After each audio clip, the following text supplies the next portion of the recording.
बदलते भारत की शान।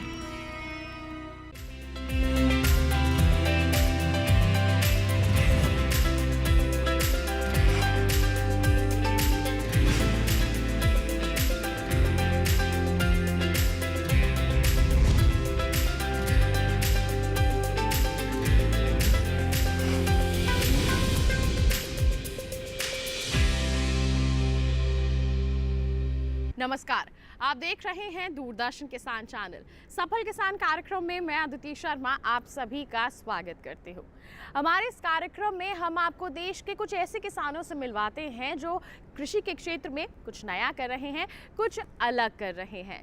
साथ ही आपको बता दें कि जैविक और प्राकृतिक खेती को बढ़ावा देने वाले किसानों से भी हम आपको रूबरू करवाते हैं। ऐसे ही एक किसान से आज के कार्यक्रम में मुलाकात होगी। जी हाँ, इनका नाम है जितेंद्र कसाना। इन्होंने रासायनिक खेती को छोड़कर गोबर से तैयार खाद के माध्यम से जैविक खेती करने का फैसला लिया, जिसके चलते इनकी खेत की जो मिट्टी है वो तो उपजाऊ हुई ही, साथ ही साथ इनके खेत में जो उत्पादन होता है सरसों, ज्वार, सब्जी फसलों और अन्य फसलों का, उसकी गुणवत्ता में भी काफ़ी बेहतरी आई है।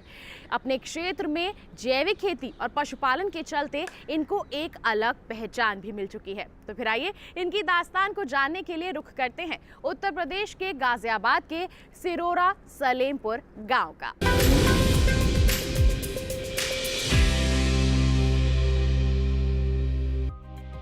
उत्तर प्रदेश का गाजियाबाद जिला यूं तो राजनीतिक हलचलों के मामले में काफी आगे है, लेकिन यहाँ के किसान भी खेती के मामले में तेजी से आगे बढ़ रहे हैं। यहाँ के किसान अपनी सेहत के प्रति जागरूक हैं। इसी जागरूकता की वजह से किसान खेतों में रासायनिक उर्वरकों की जगह जैविक उर्वरकों का प्रयोग कर जैविक उत्पादों को उगाना बेहतर मानते हैं। जैविक और प्राकृतिक उत्पाद मानव स्वास्थ्य को बेहतर रखने के अलावा खेत की उर्वरा शक्ति को बनाए रखने में मददगार होते हैं। कृषि विज्ञान केंद्र मुरादनगर के कृषि वैज्ञानिक की प्रेरणा से जितेंद्र कसाना पिछले कई सालों से अपने खेत में गोबर से तैयार खाद का प्रयोग कर सरसों आदि फसलों की जैविक खेती कर रहे हैं। जितेंद्र बताते हैं कि कोरोना काल में कुछ मुश्किलों का सामना करने पर उन्होंने दूध का व्यापार किया और वहीं से उन्होंने जैविक तरीके से ज्वार, गेहूं के अलावा सब्जियों की खेती प्रारंभ की, जिसमें उन्हें अच्छा फायदा हो रहा है। हम पारंपरिक खेती करते थे पहले तो, अब जो है फिलहाल जैविक में आ गए। 2015 में हमें जो है डॉक्टर विपिन कुमार से हमारे संपर्क हुई है। वे मुरादनगर केवीके में रहते थे। उन्होंने जो है हमको गाइडलाइन दी कि कुछ बदलो, ये तो पारंपरिक आप करते गेहूँ धान, ये तो आप करते ही आ रहे हो, कुछ दूसरी तरफ चलो। फिर हम जो जी सब्जी की तरफ चले। उसके बाद में हमने सरसों का भी काम कराया उन्होंने हमसे। सरसों खरीदवाई, तेल पिलवाई, अपने घर की सरसों भी बोई हमने, और वो काम हमारा काफ़ी बढ़ा। फिर दूध का व्यापार कर लिया जी, और दूध का व्यापार करके अब इस खेत में हमने जो जी ज्वार बो रखी है, गेहूं काट के ज्वार बोई है। ज्वार बोने के बाद में हम इसमें धान लगा देंगे। धान के बाद में फिर गेहूं, और कुछ सब्जी की खेती करते हैं जी, आड़ू भी बोते हैं। हमारे पास 6-7 एकड़ ज़मीन है, उसमें अदलवा बदलवा कुछ न कुछ करते रहते हैं जी सर। और अब जो फिलहाल हमारी अच्छी आमदनी हो रही है, बढ़िया काम चल रहा है जी। दूध हम यहाँ पे 50 रुपया किलो कटवाते हैं जी, और 70 रुपया किलो दिल्ली में सप्लाई करते हैं जी उसके। जैविक तरीके से होने वाली ज्वार को जितेंद्र अपने पशुओं के चारे के लिए इस्तेमाल करते हैं। आज वे जैविक अनाज ही पैदा कर रहे हैं। जैविक उत्पाद ही उनका आहार बन चुका है। इस बारे में जितेंद्र कहते हैं, ज्वार जो जी अपने पशुओं के लिए चारा करते हैं जी इसमें जी, और चारा खिला करके हमारे पास जो है 10-12 भैंस हैं, गाय हैं, दूध का व्यवसाय है, और चारे से जो है मतलब अच्छी जैविक चारा है। पशु भी जैविक खाते हैं हमारे, और हम भी जैविक अनाज पैदा करते हैं जी। जैविक का ही खान पीन रहन सहन हमारा सब कुछ जैविक के उससे रहता है जी, एकदम साधारण सिंपल। और पशुओं में भैंसों में जो जी अच्छी हमें जो आमदनी हो रही है जी। जैविक खेती करने के साथ साथ पशुपालन बेहद फायदेमंद होता है। इसे जानकर जितेंद्र गाय भैंस पालकर डेयरी का भी काम करते हैं। सुबह उठकर पशुओं के काम में लगकर दूध निकालते हैं और उसे बाजार में बेचते हैं। अच्छी नस्ल के पशुओं को वे रोहतक लाते हैं, जिनसे दूध अधिक निकलता है। पशुओं के चारे और टीकाकरण का जितेंद्र पूरा ध्यान रखते हैं। वे युवाओं को सलाह देते हुए कहते हैं कि युवा नौकरी के बजाय कृषि को अपनाएं और सफलता हासिल करें। मेरा मुख्य काम भैंसों का दूध की डेयरी, ये काम है मेरा। मैं सुबह जो है 4 बजे उठ करके और अपना दूध निकालता हूँ भैंसों का, उनका चारा करता हूँ, चारा वगैरह करके उन्हें नहवा धोला करके और अपने कार्य को जो मतलब 10 बजे तक फारिग हो जाता हूँ। हम जो जी गर्मियों में तो जी इन्हें नहलाना पानी से 2 बार, एक बार सुबह एक बार शाम को जी, और अपना पंखा लगा देते हैं गर्मियों में। सर्दियों में अपनी टाट वगैरह लगा करके डेयरी के अंदर, और चारे में थोड़ी तब्दीली कर देते हैं। चारे में तो जैसे अब भूसा चल रहा है जी अभी फ़िलहाल, तो फिर ज्वार चल जाएगी 10-15 दिन बाद, जो हमारी 15 दिन बाद ज्वार चल जाएगी। फिर ज्वार और भूसा मिला के खिलाएंगे इनको, और खड़ वगैरह खिलाएंगे। खड़ जो है बिनौले की खड़, सरसों खड़, चने की चूरी, चोकर, ये चीज़ डालते हैं। सर्दियों में जो है जी, सर्दियों में भी वो होती है मतलब तूड़ा, धान की पुराल जो होती है, हम उसको वेस्टेज नहीं करते ना। उसमें ये है कि मतलब आग लगा दे या वो कर दे। अपनी धान की जो पुराल होती है उसको इकट्ठा कर लेते हैं और मशीन पे काटते हैं और अपने पशुओं को खिलाते हैं जी। भारत की समृद्धता प्राचीन काल से विख्यात रही है और यहाँ की कृषि पद्धति भी। प्राचीन काल से ही भारत के खेतों में गोवंश का बोलबाला रहा है। खेत और गोवंश एक दूसरे के पूरक माने जाते रहे हैं। गोवंश का गोबर और गोमूत्र का उपयोग खेत की उर्वरा शक्ति को बढ़ाने और बीजों को रोग रोधक बनाने में किया जाता रहा है। मानव और खेत दोनों के स्वास्थ्य पर प्रतिकूल असर के चलते कृषि विभाग ने जैविक खेती को बढ़ावा देने का निश्चय किया। कृषि विभाग के प्रयासों के कारण एक बार फिर किसानों का रुझान जैविक और प्राकृतिक खेती की ओर बढ़ रहा है। कृषि विभाग जैविक खेती को बढ़ाने के लिए कई योजनाएं चला रही है, जिसके सकारात्मक परिणाम भी सामने आने लगे हैं।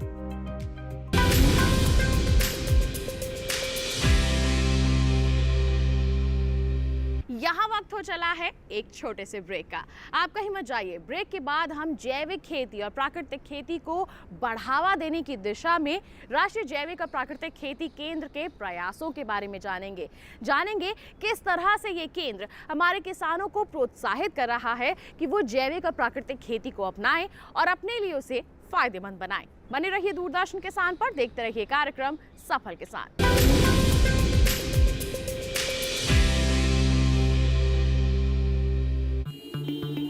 Sir 50,000 advance. पर इतना कैश तो हम नहीं लाए। और आज बैंक भी बंद है। इलाज है डिजिटल पेमेंट का आसान सा ढूंढ। लेकिन अरे घबराइए मत, सावधानी के साथ करेंगे तो कोई साइड इफेक्ट भी नहीं होगा। फोन लाइए मुझे, यहाँ फोन लगाइए। डिजिटल पेमेंट से लेन देन हो सकता है, आसान, सुरक्षित और तेज। मैंने तो इन्हें डिजिटल पेमेंट सिखा दिया है, आपने? क्योंकि RBI कहता है कि डिजिटल पेमेंट अपनाओ, औरों को भी सिखाओ।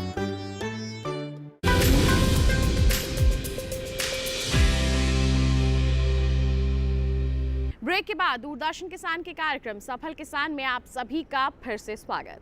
किसान भाइयों बहनों, आइए अब रुख करते हैं राष्ट्रीय जैविक और प्राकृतिक खेती केंद्र का। जानते हैं कि किस तरह से इस केंद्र द्वारा प्रयास किए जा रहे हैं, कैसे यहाँ के जो वैज्ञानिक हैं या फिर कहीं जो विशेषज्ञ हैं हमारे किसानों को बढ़ावा दे रहे हैं ताकि वो जैविक और प्राकृतिक खेती को अपनाएं और अपनी खेती किसानी को अपने लिए और साथ ही साथ पर्यावरण के लिए भी उन्नत बनाएं।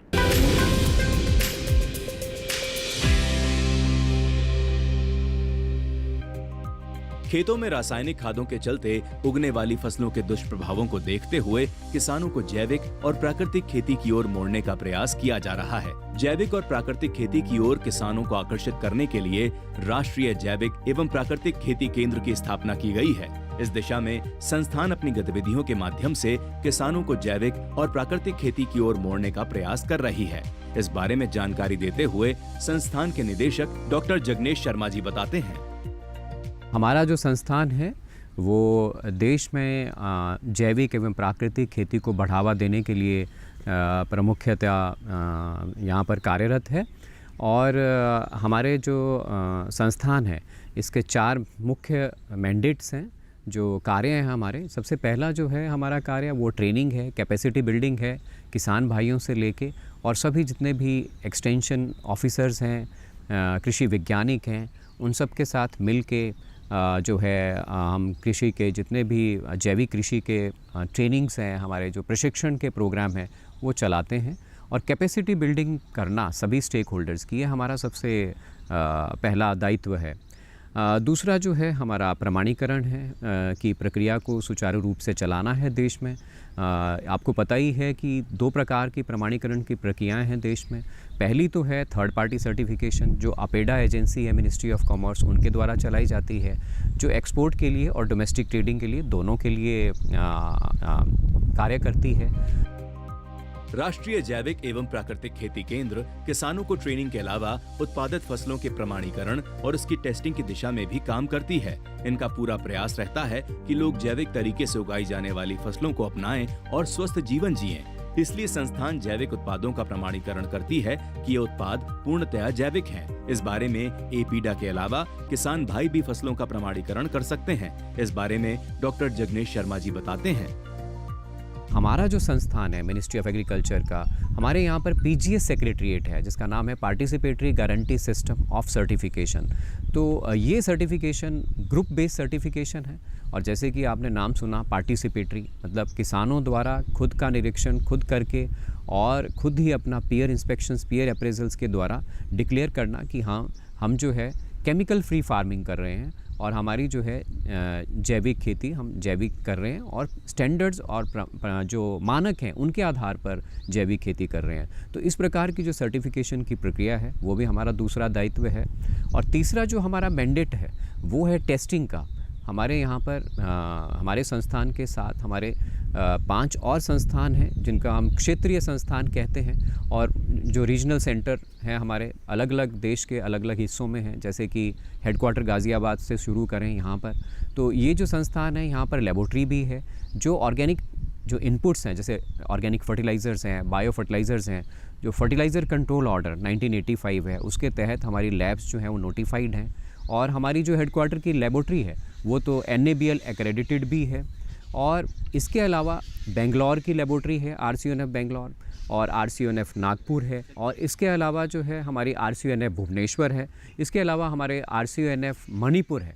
तो हमारी 5 संस्थान हैं क्षेत्रीय जो ट्रेनिंग भी करते हैं, टेस्टिंग भी करते हैं और उसके साथ साथ में सर्टिफिकेशन की प्रक्रिया को भी सुचारू रूप से चलाने में सहायक हैं। जैविक एवं प्राकृतिक खेती के प्रति किसानों को जागरूक करने के लिए संस्थान अन्य गतिविधियां करने के अलावा किसानों को ट्रेनिंग आदि भी देते हैं। जैविक उत्पादों की जांच के लिए संस्थान अपनी लैब को अपग्रेड भी कर रहा है जिससे उत्पादों की सही जांच हो सके और लोगों को सही जैविक उत्पाद मिल सके। इस बारे में जगनेश जी कहते हैं। ट्रेनिंग में हमारे सबसे बड़ा जो ट्रेनिंग प्रोग्राम है वो 30 दिवसीय सर्टिफिकेट प्रोग्राम है जिसमें हम +2 तक के जो बच्चे हैं उनको ट्रेनिंग देते हैं जैविक खेती एवं प्राकृतिक खेती के ऊपर। सर्टिफिकेशन के बारे में भी उनको जानकारी दी जाती है और उनको ट्रेन किया जाता है। थ्योरी और प्रैक्टिकल दोनों करवाई जाती है और उनको कहीं भ्रमण पर भी ले जाया जाता है। तो इस तरह से 30 दिन में उनको एक्सपोज किया जाता है सभी प्रकार के जैविक खेती एवं प्राकृतिक खेती की जितनी भी गतिविधियाँ हैं वो सब उनको अवगत कराया जाता है। 20 लेक्चर्स रखे जाते हैं जो हमारे नेशनल लेवल के एक्सपर्ट होते हैं, वो चाहे साइंटिस्ट हों, वैज्ञानिक हों IARI के या किसी भी एग्रीकल्चर यूनिवर्सिटी के, उनको हमने एमपैनल और एक्सपर्ट्स को अपने पैनल में रखा होता है। उनको बुलाया जाता है इन ट्रेनिंग्स को करवाने के लिए। इसके साथ साथ हम कंपाइलेशन करते हैं डिफरेंट पैकेज ऑफ प्रैक्टिसेस की जो एग्रीकल्चर यूनिवर्सिटीज़ के द्वारा वैलिडेटेड टेक्निक्स हैं, टेक्नोलॉजी है, उसको हम ट्रेनिंग मॉड्यूल्स के फॉर्म में पब्लिश करते हैं। हमारा ऑर्गेनिक फार्मिंग का न्यूज़लेटर भी है, बायो फर्टिलाइज़र न्यूज़लेटर भी है जो साल के 2 बार हम पब्लिश करते हैं और किसानों तक ही नहीं सभी स्टेक होल्डर्स तक वो पहुंचता है।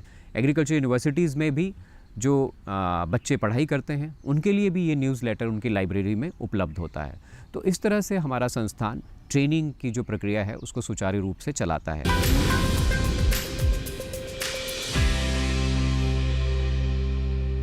फिलहाल रुक रहे हैं एक और छोटे से ब्रेक के लिए। आप कहीं मत जाइए। ब्रेक के बाद हम जानेंगे कृषि के क्षेत्र में विकास लाने के लिए सक्रिय कृषि विश्वविद्यालयों की भूमिका के बारे में। किस तरह से प्रयास किए जा रहे हैं यहाँ के विशेषज्ञों द्वारा हमारे किसानों की आय को बढ़ाने के लिए, इसके बारे में जानकारी हासिल करेंगे। बने रहिए दूरदर्शन किसान पर, देखते रहिए कार्यक्रम सफल किसान।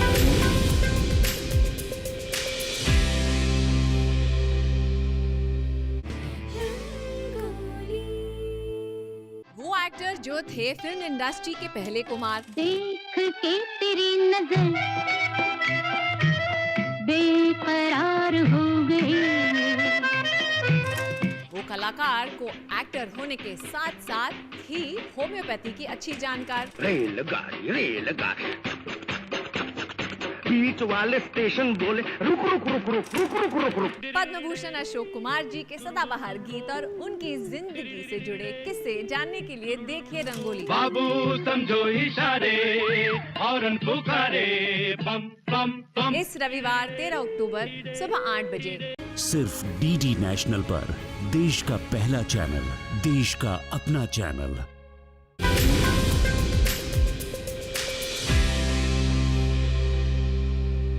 ब्रेक के बाद दूरदर्शन किसान के कार्यक्रम सफल किसान में आप सभी का फिर से स्वागत। किसान भाइयों बहनों, आइए जानते हैं कृषि विश्वविद्यालयों की भूमिका क्या है, किस तरह से वो हमारे किसानों को आगे बढ़ने के लिए प्रोत्साहित कर रहे हैं, किस तरह से प्रयास कर रहे हैं ताकि हमारे किसानों की आय दोगुनी ही नहीं बल्कि कई गुना तक बढ़ सके।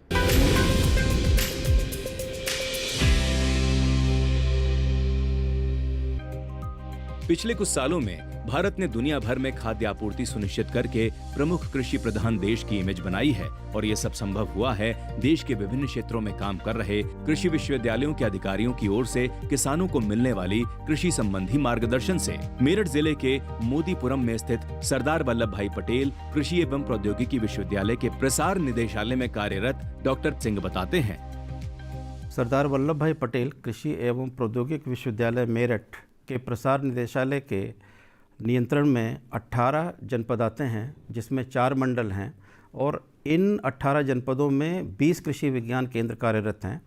प्रत्येक जनपद में एक कृषि विज्ञान केंद्र और तीन हमारे ऐसे जनपद हैं जहां 2-2 कृषि विज्ञान केंद्र हैं, जिसमें मुरादाबाद, बिजनौर एवं बदायूं हैं।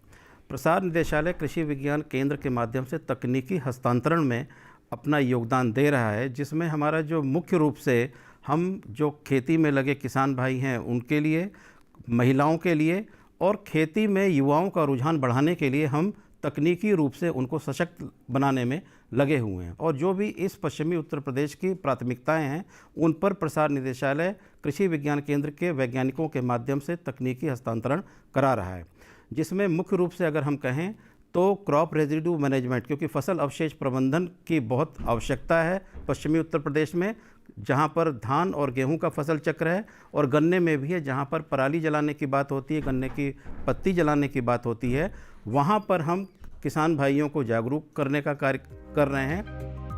खेतों में पानी के बेहतर इस्तेमाल के बारे में भी किसानों को जागरूक किया जा रहा है। महिला सशक्तिकरण के अलावा युवाओं को खेती के प्रति रुझान पैदा करने के लिए भी विश्वविद्यालय लगातार प्रयास कर रहा है। कृषि के मामले में किसानों की आय बढ़ाने के लिए प्रयास जारी हैं। आइए इस बारे में जानते हैं। बहुत सारी ऐसी तकनीकी है जिससे जल को बचाया जा सकता है। ड्रिप इरिगेशन है, स्प्रिंकलर है, उसके बारे में भी उनको बहुत सारे अवेयरनेस प्रोग्राम के माध्यम से जागरूक किया जा रहा है।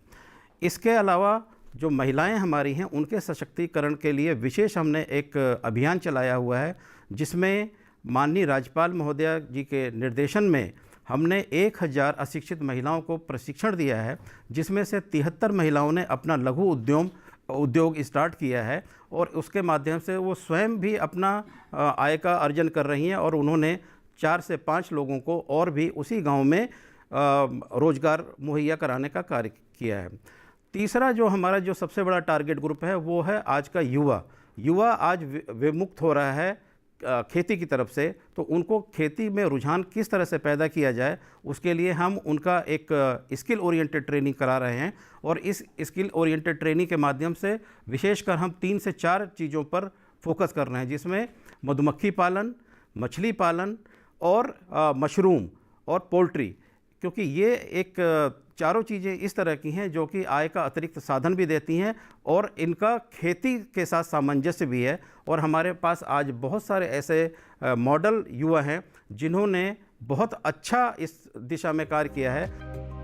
देश में किसानों को तकनीकी जानकारी देने और खेतों में पैदावार बढ़ाने के लिए कृषि विश्वविद्यालयों की भूमिका काफी बढ़ रही है। ये संस्थाएं खेत में पैदावार बढ़ाने के लिए उन्नत किस्म के बीजों को विकसित करने के अलावा किसानों को बेहतर सुविधा देने का प्रयास करती हैं।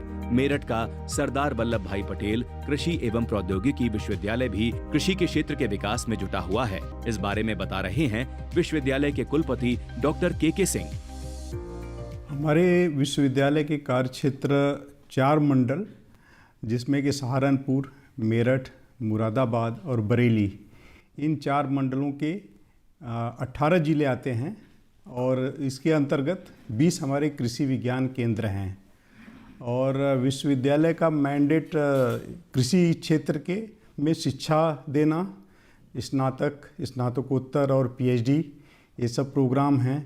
और शोध कार्य है, कृषि से जुड़े हुए क्षेत्रों में शोध कार्य और उसका प्रचार प्रसार हमारे कृषि विज्ञान केंद्र के माध्यम से हम प्रचार प्रसार करते हैं तकनीकों का।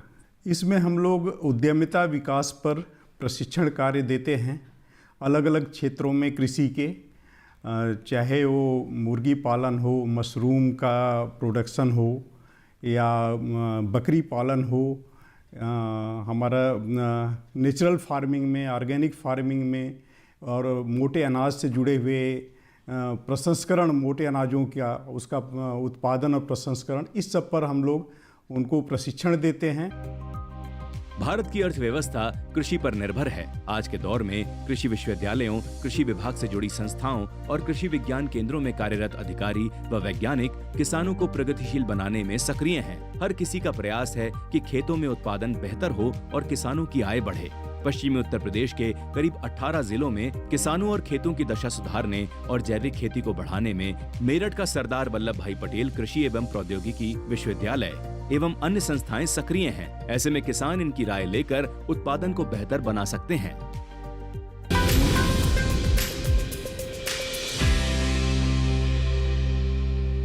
तो ये था हमारा आज का कार्यक्रम सफल किसान, जिसमें हमने मुलाकात की हमारे गाजियाबाद के सफल किसान जितेंद्र कसाना जी से, जो बिल्कुल सफलतापूर्वक पशुपालन कर रहे हैं, जैविक खेती कर रहे हैं और न केवल वो अपने जीवन को संवार रहे हैं बल्कि आसपास के जो हमारे किसान हैं उन्हें भी प्रेरित कर रहे हैं और उनके जीवन में भी उजाला फैलाने का प्रयास कर रहे हैं। उम्मीद करते हैं इनकी दास्तान को जानकर आप इनसे ज़रूर प्रेरित हुए होंगे। साथ ही आपको बता दें, ऐसी ही कोई दास्तान अगर आपके पास है, आप हम तक पहुंचाना चाहते हैं तो आप हमें ईमेल कर सकते हैं। ईमेल आईडी है safalkisandd@gmail.com। आप हमें पत्र लिख सकते हैं। पता है हमारा सफल किसान, कमरा नंबर 77, CPC दूरदर्शन, खेलगांव, नई दिल्ली 110049। तो इसी वादे के साथ किसान भाइयों बहनों, अगले अंक में ऐसी ही अनोखी दास्तान लेकर फिर होंगे हाजिर। तब तक के लिए दीजिए इजाजत, लेकिन आप बने रहिए दूरदर्शन किसान पर। नमस्कार।